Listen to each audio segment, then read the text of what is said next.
Hello everyone, स्वागत छ फेरि पनि तपाईलाई मेरो इन्जिनियरिङ ट्युटोरियल च्यानलमा। म इन्जिनियर हरीश्वर पण्डित।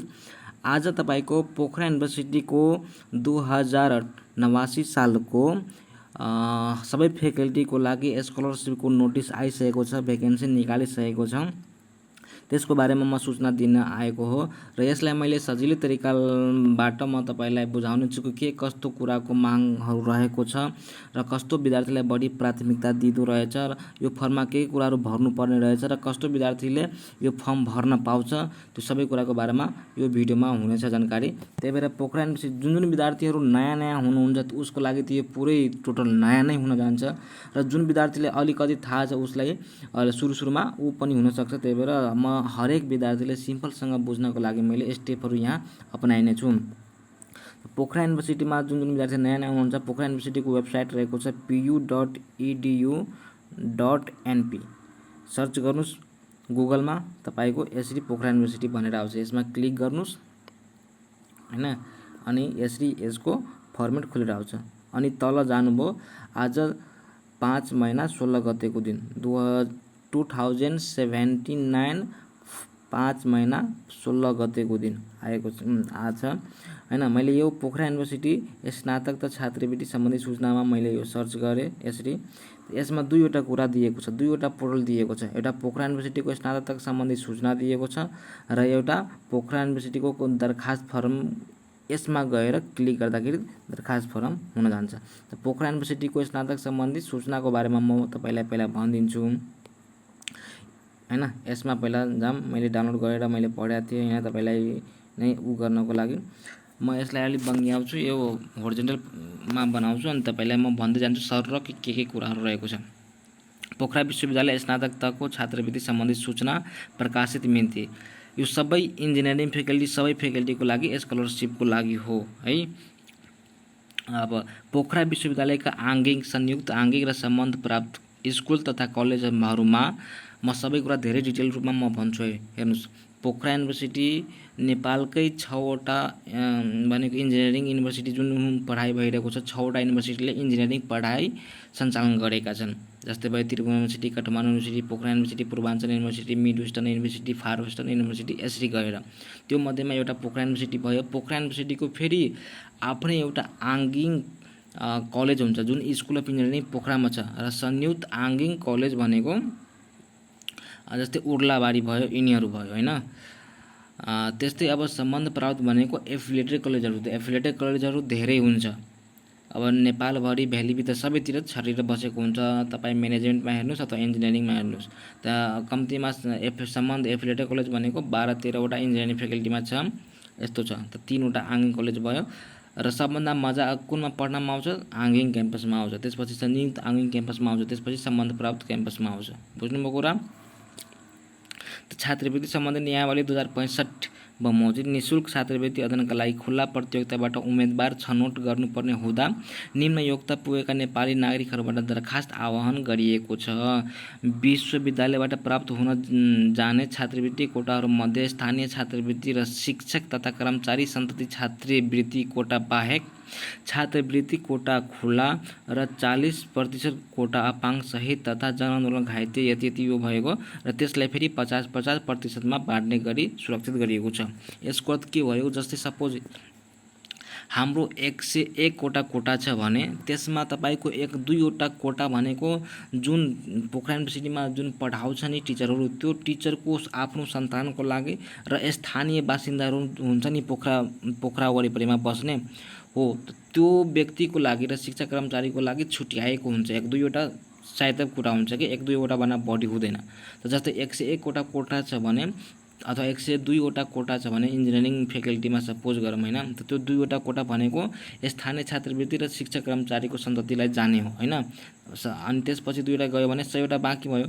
त 100वटामा 60% भनेको 60वटा कोटा भनेको खुल्ला, जुनसुकै व्यक्तिले बाहुन, क्षेत्री, मगर, तामाङ सब नेपाली मधेसी सबले 60%मा खुल्लामा नाम निकाल्न सक्छ र बाँकी 40% जुन हुन्छ नि, त 60वटा भेटायो। अब 40वटा जुन कोटा हुन्छ नि, त्यो 40वटा कोटामा फेरि आरक्षण सिटवालाहरूले उनीहरूले पाउने हो।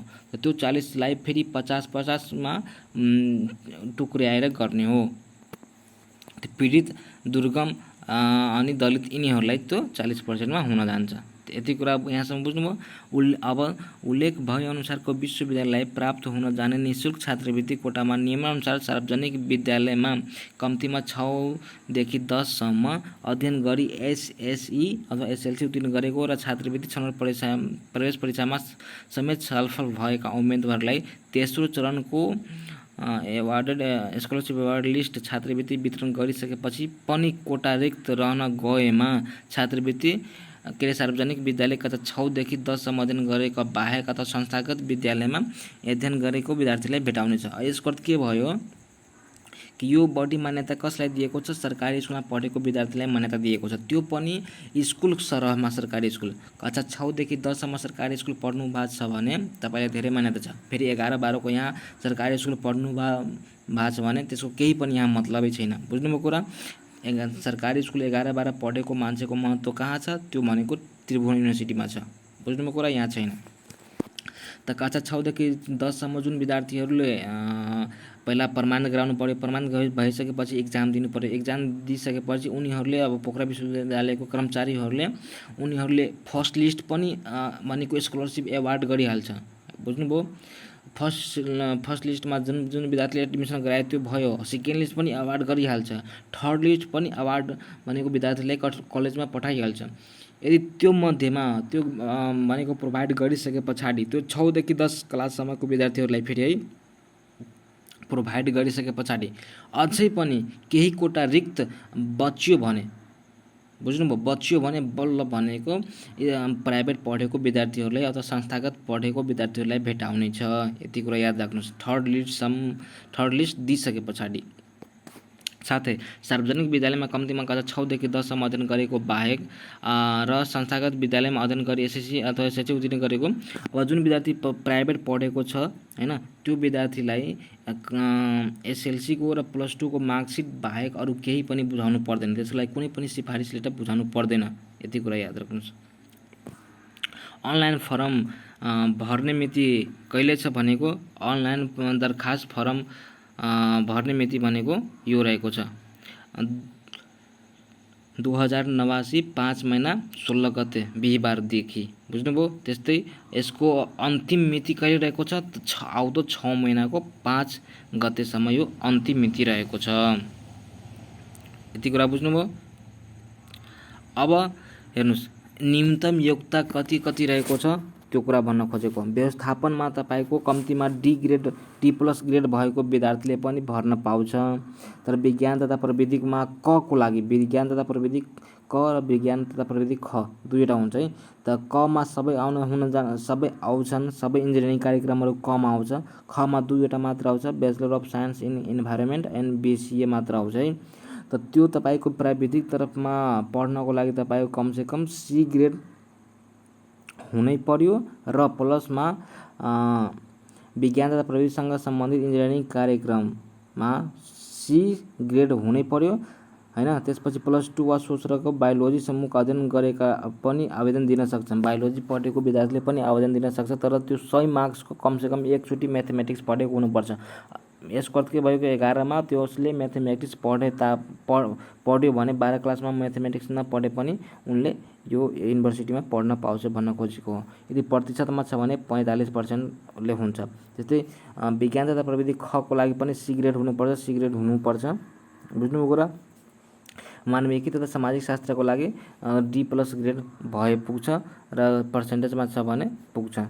अब यहाँ जुन ग्रेड आउँछ नि त्यो भनेको फाइनल ग्रेडलाई मानिन्छ है। तपाईँको प्र्याक्टिकलमा जे आएको छ, थ्योरीमा के आएको छ त्योसँग मतलब छैन। दुवैलाई कम्बिनेसन गरेर कुन ग्रेड आएको छ त्योसँग मतलब छ यहाँ है। बुझ्नुभयो कुरा? नोटमा केही कुरा भनेको छ। दरखास्त फर्म दिनको लागि तपाईँको scholarship.pu.edu.np मा जानुपर्छ अथवा pu.edu मा गएर पनि त्यहाँबाट भर्न मिल्छ। त्यस्तै 2 नम्बरको त्यति महत्त्व भएन। 3 नम्बरको अलि महत्त्व छ। अनलाइन दरखास्त फारम भर्ने उम्मेदवारहरूले +2 उत्तीर्ण गरेको ट्रान्सक्रिप्ट र चारित्रिक प्रमाणपत्र पेश गर्नुपर्ने छ। यदि फारम भर्ने बेला +2 को परीक्षाफल प्रकाशित नभएको भए, परीक्षाफल प्रकाशित भएर पनि ट्रान्सक्रिप्ट र चारित्रिक प्रमाणपत्र सम्बन्धित निकायबाट उपलब्ध नगराएको भए, यदि उम्मेदवारले ट्रान्सक्रिप्ट र चारित्रिक प्रमाणपत्र प्रक्रिया गरेर पनि पाइ नसकेको भयो अथवा ट्रान्सक्रिप्ट र चारित्रिक प्रमाणपत्रको लागि प्रक्रिया गर्ने भए तापनि त्यस्ता उम्मेदवारहरूलाई समेत कक्षा 11 उत्तीर्ण भएको मार्कसिट र कक्षा 12 को परीक्षामा सामेल भएको प्रवेशपत्रको समावेश गरी तोकेको समयभित्र अनलाइन दरखास्त फारम भर्न पाउनेछ। तर दरखास्त फारम भर्दा +2 को ट्रान्सक्रिप्ट र चारित्रिक प्रमाणपत्र बुझाउन असमर्थ रहेकाले छात्रवृत्ति छनौट समितिबाट पास लिस्ट प्रकाशित गरिँदा उक्त पास लिस्टमा समावेश भएको उम्मेदवारहरूको मात्र 1 हप्ताभित्र अनिवार्य रूपमा +2 को उत्तीर्ण भएको ट्रान्सक्रिप्ट र चारित्रिक प्रमाणपत्र अनलाइन मार्फत पेश गर्नुपर्नेछ। अन्यथा ट्रान्सक्रिप्ट र चारित्रिक प्रमाणपत्र नबुझाउने उम्मेदवारहरूलाई बाँकी छात्रवृत्ति प्रक्रियामा सामेल हुन पाउने छैन। तपाईँलाई के भनेको छ, फारम भर्दाखेरि 11 को त मार्कसिट हुन्छ नै, तर धेरै विद्यार्थीको 12 को ट्रान्सक्रिप्ट नआएको होला अथवा 9 देखि 12 सम्म पढेको विद्यार्थीहरूको ओजिटी के हुन्छ त्यो सबै गरेर ट्रान्सक्रिप्टहरू नआएको होला, क्यारेक्टर सर्टिफिकेट नआएको होला। तर फर्म भर्दाखेरि त आफ्नो 11 क्लासको मार्कसिट र 12 क्लासको प्रवेश पत्रबाट फर्म भर्न पायो। तर जब इक्जाम हुन्छ नि, इक्जाम भइसके पछाडि र रिजल्ट आइसके पछाडि र एक हप्ताभित्रमा तपाईँलाई ओरिजिनल ट्रान्सक्रिप्ट र क्यारेक्टर सर्टिफिकेट जसरी पनि ल्याउनलाई भन्छ, तपाईँलाई बनाउनलाई भन्छ, अगाडि नै भनेको हुन्छ बनाउनलाई। त्यही भएर म भन्छु 12 क्लासको रिजल्ट आइसके पछाडि नै तपाईँ क्यारेक्टर सर्टिफिकेट र ट्रान्सक्रिप्ट निकालिहाल्नु है, यदि पढ्न चाहनुहुन्छ भने बेचलर। त्यसो भयो भनेको तपाईँको अहिले त 12 क्लासको प्रवेश पत्रबाट पनि भर्न पाइयो, तर इक्जाम दिइसके पछाडि रिजल्ट आइसके पछाडि तपाईँलाई माग्छ। यदि तपाईँले त्यति बेलासम्म ट्रान्सक्रिप्ट र क्यारेक्टर सर्टिफिकेट 12 क्लासको उपलब्ध गराउनु भएन भने तपाईँलाई स्कलरसिपबाट नाम हटाइदिन्छ है। अगाडिको प्रक्रिया तपाईँसँग जाँदैन, यो कुरा भन्न खोजेको हो। र 4 नम्बरमा एउटा कुरा भन्न खोजेको हो, जति पनि स्वास्थ्यको विज्ञान अन्तर्गतका जति पनि संकायहरू छ नि त्यो सबैको एकीकृत इक्जाम हुन्छ, जुन भनेको त्रिभुवन युनिभर्सिटीले एकीकृत इक्जाम गराउँछ। त्यहीँबाट कोटाहरू निर्धारित भएर पोखरा युनिभर्सिटीमा आउँछ। त्यही भएर पोखरा युनिभर्सिटीले छुट्टै स्वास्थ्य तर्फको इक्जामहरू गराउँदैन, त्रिभुवन युनिभर्सिटीले आफै भन्छन्। यो 4 नम्बरको बन्दाले भन्न खोजेको। अब टोटल कतिवटा सिट रहेको छ त्यो म भन्न गइरहेको छु। शैक्षिक कार्यक्रम सङ्ख्यामा तपाईँले व्यवस्थापनतर्फ जानुभयो भने 6 वटा सिट रहेको छ। के अरे 6 वटा फ्याकल्टी रहेको छ। विज्ञान तथा प्रविधिमा तपाईँको 9 वटा फ्याकल्टी, सिभिल इन्जिनियरिङ यस्तो गएर विज्ञान तथा प्रविधिको खमा 2 वटा भनेको पढाइ हुन्छ। जस्तै मानविकी तथा सामाजिक शास्त्रमा तपाईँको 3 वटा पढाइ हुन्छ। र त्यो 6 वटा जुन पढाइ हुन्छ नि, जस्तै BBA BHM त्यस्तो, त्यसको टोटल मिलाएर अहिले 663 वटा सिट रहेको छ। त्यस्तै विज्ञान तथा प्रविधिमा 9 वटाको 387 वटा सिट रहेको छ। त्यसमा सिभिल इन्जिनियरिङ कम्प्युटर इन्जिनियरिङ सबै आउन जान्छ है। फेरि विज्ञान तथा प्रविधिको 2 वटा फ्याकल्टी छ, 60 वटा सिट रहेको छ। मानविकी तथा सामाजिक शास्त्रको 3 वटा छ, तर 36 वटा सिट हुन्छ। टोटल मिलाएर 1146 वटा जम्मा स्कलरसिप प्रदान भनेको पोखरा विश्वविद्यालयले गरेर अहिलेसम्म गइरहेको छ। त यो कुरा भयो हैन तपाईँको। अब तपाईँ यो मैले माथि क्लिक गर्दाखेरि यस्तो थियो, तर मैले तल यो स्कलरसिपमा गएर यसरी मैले क्लिक गर्दाखेरि हैन, त यो यसरी तल जाँदाखेरि यहाँ पोखरा युनिभर्सिटीको स्नातकताको छात्रवृत्ति कार्यक्रम 2079 को अध्ययन जरुरी सूचनामा यो धेरै कुरा रहेको छ। यहाँ गएर हामीले बुझ्न सकिन्छ राम्रोसँग, धेरै अझै है। त अझै कुरा म तपाईँलाई भनिदिन्छु कहिले के हुन्छ भन्ने कुरा यहाँ धेरै रहेको छ। जुन कुरा मैले धेरै भनि नै सकेको छु। अब सर र हल्का मात्र छ, यो सबै यहाँ मैले भनिसकेको छु। अब आङलाई कति के हुन्छ। अब तपाईँले फर्म भर्न सुरु गर्नुभयो हैन, भाउचर जुन बुझाउनुहुन्छ खातामा गएर पनि बुझाउन सक्नुहुन्छ हैन, अथवा तपाईँले ई-सेवाबाट पे गरेर पनि गर्न सक्नुहुन्छ। त हेर्नुहोस् यहाँ भनेको छ ट्रान्जेक्सन आइडी ब्याङ्कले उल्लेख गरेको छ छैन भन्ने कुरा। जब ब्याङ्कमा तपाईँ बुझाउन जानुहुन्छ नि, त्यहाँ ट्रान्जेक्सन आइडी 6 वटा डिजिटको हुन्छ है, त्यो माथि लेख्न लगाउनु होला। त ट्रान्जेक्सन आइडी उल्लेख गरेको छ छैन भन्ने कुरा सम्बन्धित उम्मेदवारहरूलाई ब्याङ्क भाउचरको प्रतिलिपि दिँदा अनिवार्य चेक गर्नुपर्ने हुन्छ। फोन पे वा ई-सेवाबाट पनि दरखास्त दस्तुर भुक्तानी गर्न सकिन्छ। ई-सेवा मार्फत पनि भुक्तानी गर्दा फोन पे अप्सनलाई नै चुज गरेर गर्नुपर्ने हुन्छ है। बुझ्नुभयो कुरा। अब कुन ब्याङ्कमा गएर फर्म भर्न त सुरु गर्नुभयो हैन। अब यहाँ हेर्नुहोस् फर्स्ट नम्बरमा दिएको छ account holder Pokhara university central office हैन, यसको ब्याङ्क कामना सेवा विकास ब्याङ्क रहेको छ र यसको खाता नम्बर यति रहेको छ र ब्रान्च ढुङ्गे पाटन पोखरा रहेको छ। त्यस्तै account holder Pokhara university central यो रहेको छ नेपाल ब्याङ्क लिमिटेडमा पनि गर्न सक्नुहुन्छ। यसको ब्रान्च भनेको पृथ्वी चोक रहेको छ र यसको खाता नम्बर यो रहेको छ। भनेको यसमा कति भयो, 2वटा यो भयो ब्याङ्क नेम, एउटा यो भयो हैन, एउटा यो भयो है। यतिसम्म क्लियर छ। त्यस्तै छात्रवृत्तिको प्रकार हेर्ने हो भने तपाईँको खुल्ला छात्रवृत्ति, स्थानीय यहाँ त्यहाँ बसिन्दा गर्ने मान्छेहरूको दलित छात्रवृत्ति, जनजाति छात्रवृत्ति, दुर्गम छात्रवृत्ति, अपाङ्ग शहीद तथा जनजनन घाइते पीडित छात्रवृत्ति, शिक्षक कर्मचारीको छात्रवृत्ति, मधेसी समुदायको छात्रवृत्ति भयो। बुझ्नुभयो कुरा। अब व्यवस्थापन संकायमा कुन कुन पढाइ हुन्छ त, bachelor of business administration BBA, bachelor of business भयो, यो सबै गएर भनेको 6वटा पढाइ हुन्छ। विज्ञान तथा प्रविधि संकाय क भनेको मेन भयो, civil engineering, computer engineering, architecture engineering, rural engineering सबै भयो। यसमा भनेको तपाईँको 9वटा पढाइ हुँदो रहेछ, यहाँ पढ्न सक्नुहुन्छ। समूह खमा 2वटा मात्र हुन्छ, bachelor of computer application BCA, bachelor of science in environmental management, यसलाई छुट्टै राखेको छ। जस्तै मानविकी समाजशास्त्रमा 3वटा मात्र पढाइ हुँदो रहेछ।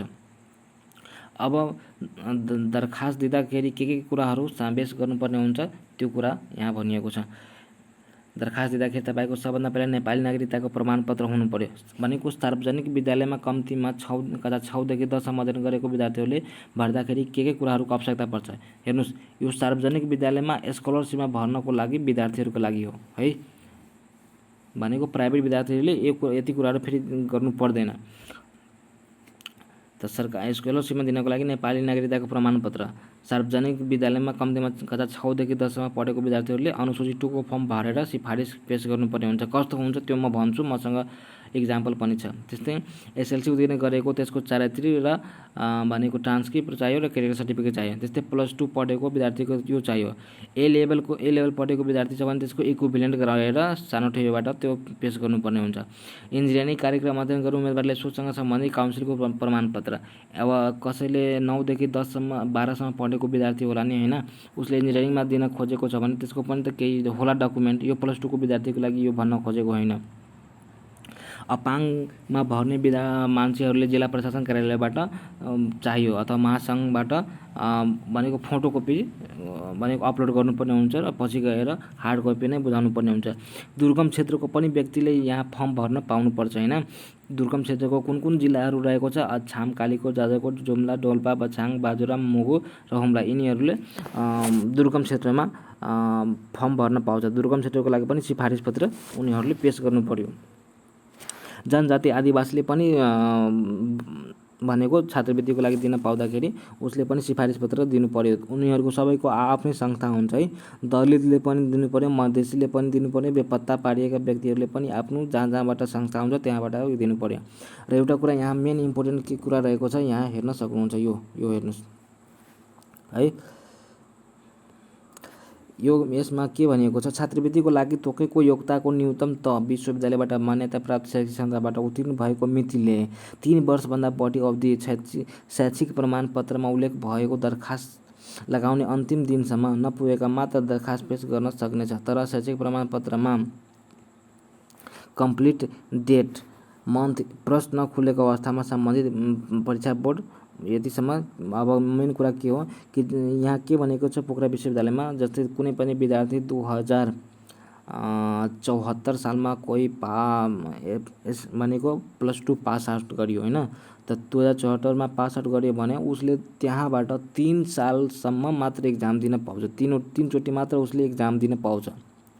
भनेको 3 वर्ष आज पास भयो भने आजको मितिबाट उसले 3 वर्षभन्दा बढी उसले एक्जाम दिन पाउँदैन। भनेको उसको डकुमेन्टको इयर 3 वर्षको लागि मात्र हुन्छ पोखरा विश्वविद्यालयको अनुसार है। फेरि जसको डकुमेन्ट 3 वर्षभन्दा बढी भइसकेको छ, जुन मान्छेको +2 पास गरेको, त्यसले फेरि भर्न पाउँदैन। त उसले सबै कुरा हेरेर भर्नुपर्छ हैन।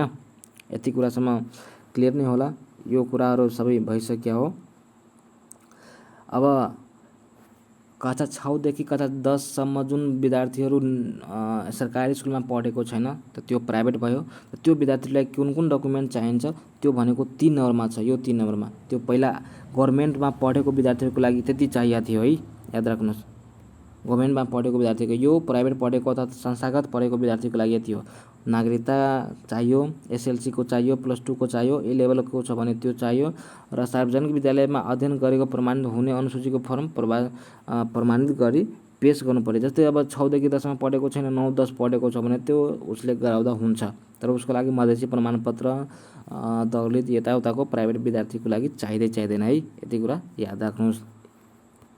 अब स्थानीय विद्यार्थीको लागि यहाँ के छ तपाईँ हेर्न सक्नुहुन्छ। स्थानीयको लागि पनि यहाँ केही कुराहरू दिएको छ। स्थानीय विद्यार्थीले आफै पढिहाल्छ, त्यसमा धेरै लगाउनु पर्दैन।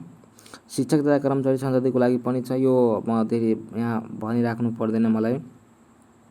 अनलाइन दरखास्त अस्थायी प्रोभिजन रूपमा भर्न पाउने सम्बन्ध भाइ, यो पनि यहाँ भनिएको छ। अब यो यिनीहरू खासै त्यति इम्पोर्टेन्ट छैन है। जुन इम्पोर्टेन्ट छ म तपाईँलाई त्यो म भनि दिन्छु। अब तपाईँको दरखास्त फर्म भर्नको लागि कति रुपियाँ लाग्छ त्यो कुरा। विज्ञान तथा प्रविधिक संकायमा तपाईँले क को लागि भर्न खोज्दाखेरि 1800 रुपियाँ लाग्न जान्छ।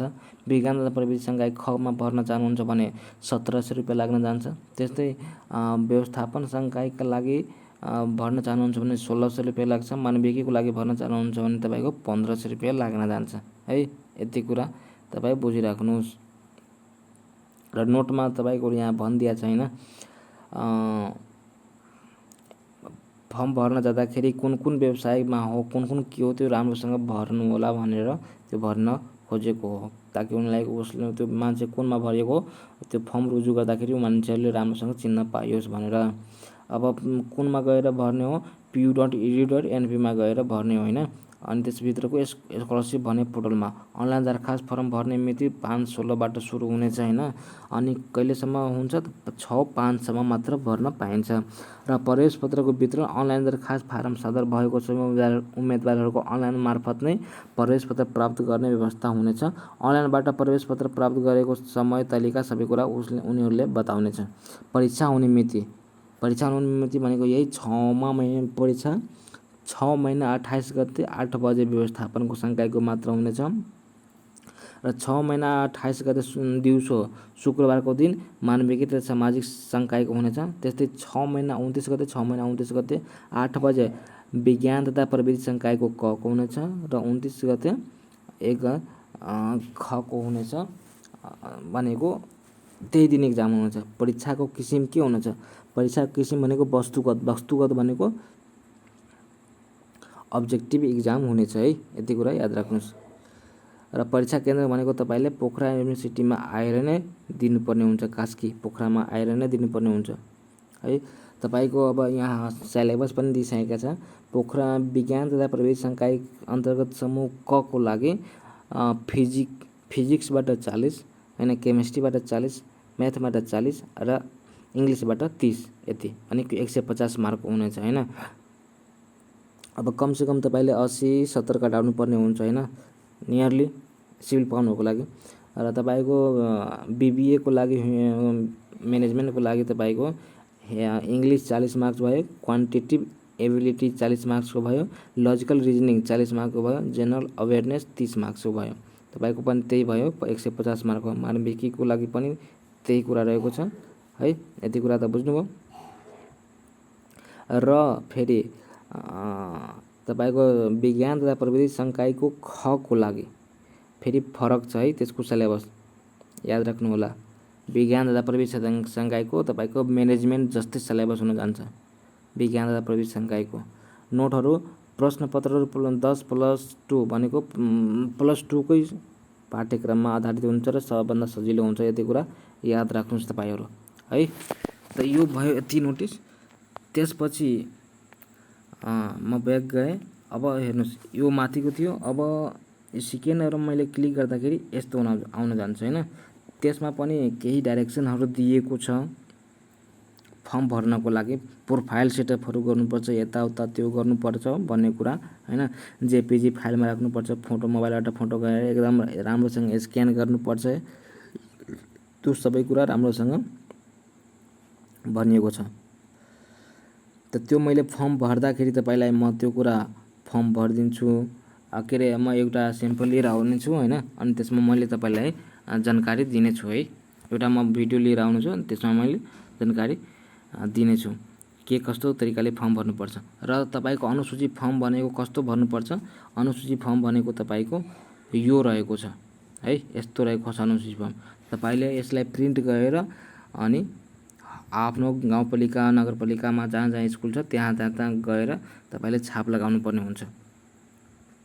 त त्यो यसको एउटा स्याम्पल मसँग छ हैन, यो कसरी भर्ने के गर्ने हो म त्यो कुरा पनि म तपाईलाई भनिदिन्छु अनि त्यही अनुसार गराउँदा हुन्छ। त यो भिडियोमा मलाई लाग्छ तपाईहरुले सबै कुरा बुझ्नुभयो हैन, कहाँ कहाँ के नोटिस रहेको छ, कति दिनको नोटिस रहेको छ र केही कुरा बुझ्नमा आएन भने तपाई अब फेसबुक आइडी त नबनाऊ हैन, यही कमेन्ट गर्न सक्नुहुन्छ। म आजभोलि बिजी हुन्छु, यही कमेन्ट गर्नु होला र म तपाईलाई लास्टमा रिप्लाई दिनेछु। हुन त अब मेरो फेसबुक आइडी पनि छ हैन, त्यसमा गएर तपाईले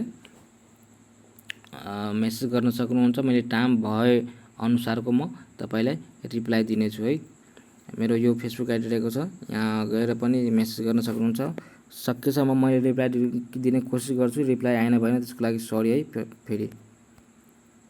त यो भयो तपाईको अनुसूची 2 फर्म। अब यसको पनि एउटा अनुसूची 2 फर्म कसरी भर्ने हो त्यो एउटा स्याम्पल, एक दुईवटा स्याम्पल म लिएर आउने छु हैन, अनि त्यो अनुसारको मेन त यही भयो हैन। अनि त्यसपछि फर्म कसरी भर्ने हो, रजिस्ट्रेसन कसरी गर्ने हो म त्यो पनि एउटा भिडियो लिएर आउने छु। त यो भिडियोमा अहिलेसम्मको लागि यति नै राखौँ हैन, अलि लामो नै भयो। केही कुरा बुझ्नमा आएन भने फेसबुकमा पनि सोध्दा हुन्छ र यो कमेन्ट बक्समा पनि सोध्दा हुन्छ है। त thank you, have a good day, by by.